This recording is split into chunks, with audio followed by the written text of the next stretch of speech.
Hi, welcome to Julius Bar. Today I'm gonna tell you how I found God.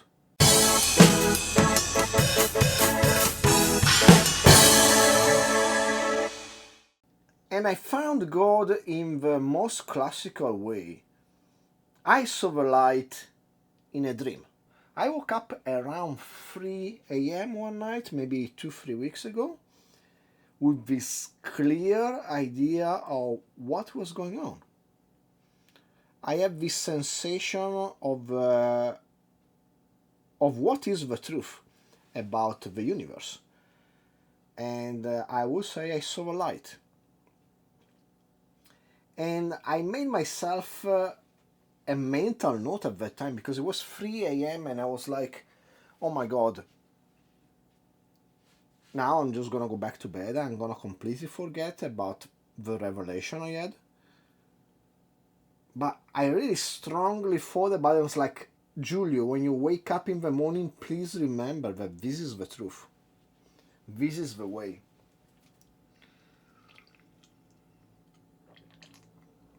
And what I dreamed was clearly that entropy and free will are connected. And this revelation kind of made it possible for me to understand how the two things might possibly work together. I've been struggling with the notion of free will for quite some time.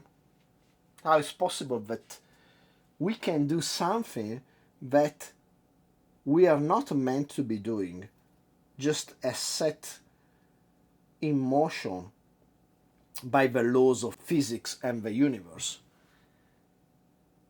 And if it's true that entropy and free will are connected, it means that when we reach the heat death of the universe and the entropy is going to be maximum, no more entropy is going to be able to be added to this system, and as such is going to be the end of information and the end of creation of information, which is the end of choice making.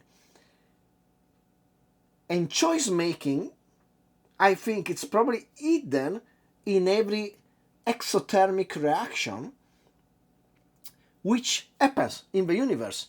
Of course, I have nothing to support this belief, it's just a belief. And it's something, yeah, as I said, that came to me through dream, and it's something that, for the time being, I'm actually believing. I've been a non-believer for like 30 plus years, and here I am, believing again in something. That's not love. I always believed in love. But this revelation brings with itself other things about my way of viewing the universe, and some of these are the following.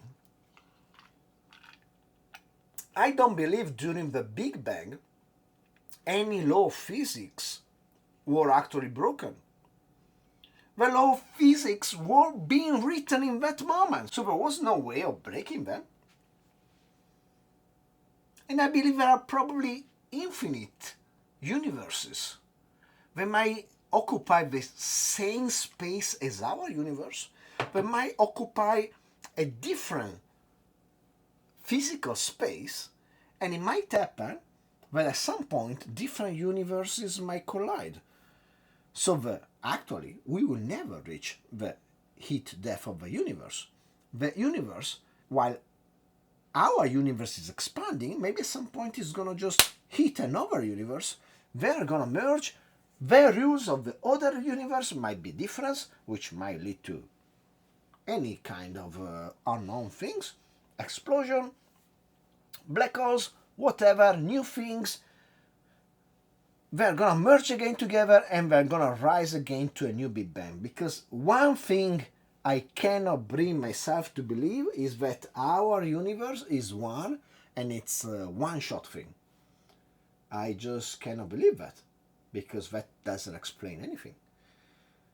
It gotta be a circular pattern somewhere, a new beginning, and some infinity. Things cannot be limited. I just cannot believe that we have a limited amount of space, a limited amount of time, or anything else, because that will imply there is something else. There is something else that started this thing. It doesn't explain anything. If you have multiple universes, actually, multiple universes could occupy the same physical space. Just that because our mother was born in different ways, they have different rules, and they just don't interact with each other. Actually, it's just sometimes. Maybe imagine there is a universe that's just crossing our universe. The mother doesn't really interact with our mother except only slightly sometimes, and that lead to what we cannot explain. Just really specific time the two universes might interact. I think that might be possible. What about if the other universe is just a completely different rules, where speed of light is like 1 billion times faster than our speed of light, and so, but also their mother is not quite as concrete as our mother and just flows through our mother most of the time, just a really infinitesimal amount of time our particles collide with there, and hey, didn't expect that to happen. Something unusual happened, something incredible. That might be. So, do I believe all these things? For now, yes. Tomorrow, there's no way of knowing. So, if you want to know what I'm drinking, please stay tuned. It's gonna come after the credits. I switch around the formats because what I was doing obviously was not working. I've been doing cocktails and then talking about random stuff for 5 years, and that's barely worked. Not really worked at all. So now let's switch things around. Let's look to a new beginning, a refreshment of ideas, and hopefully I will see you next time. Cheers.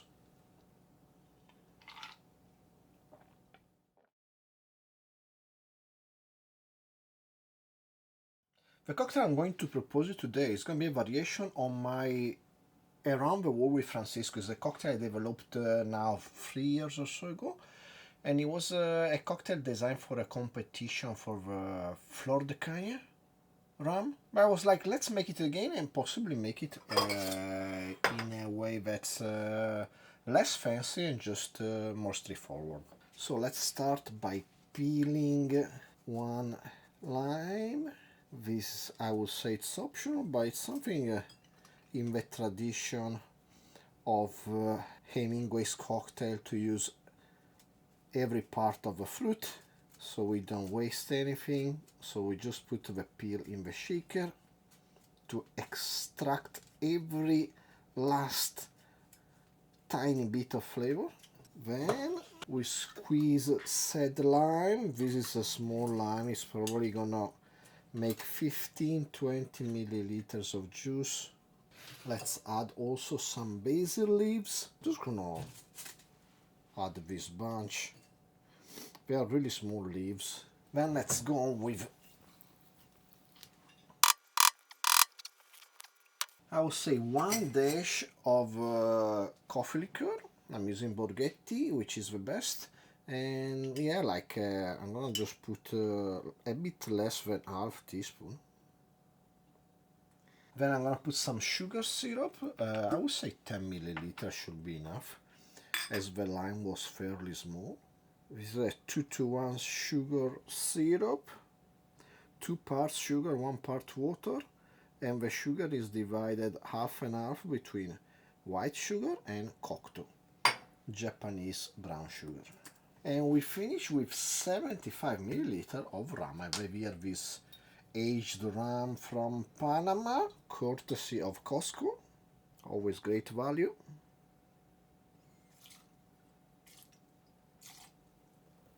Get some ice and let's give this bad boy a shake.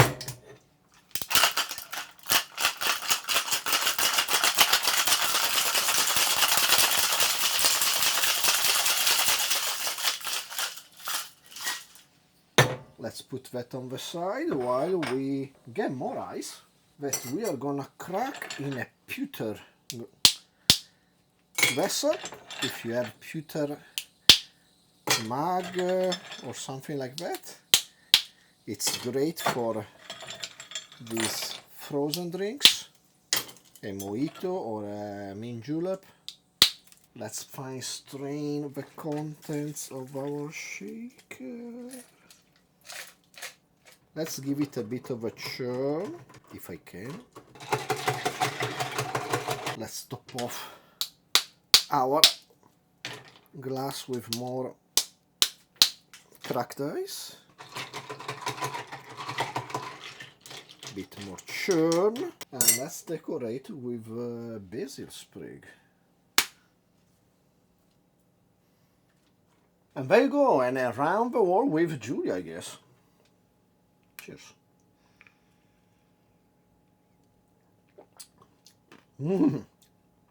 Wow, that's really nice. Fresh, slightly minty, but in a more delicate way, like basil is. Love the fresh lime juice. Yeah, in the end it's basically a basil mojito with a slight tweak. It's nice. Especially done this way with the shaking, the filtering. If you follow me, you know I hate normal mojito. Most mojito, they will serve you in a normal bar, but I love a properly done mojito, which is kind of like this. Nice.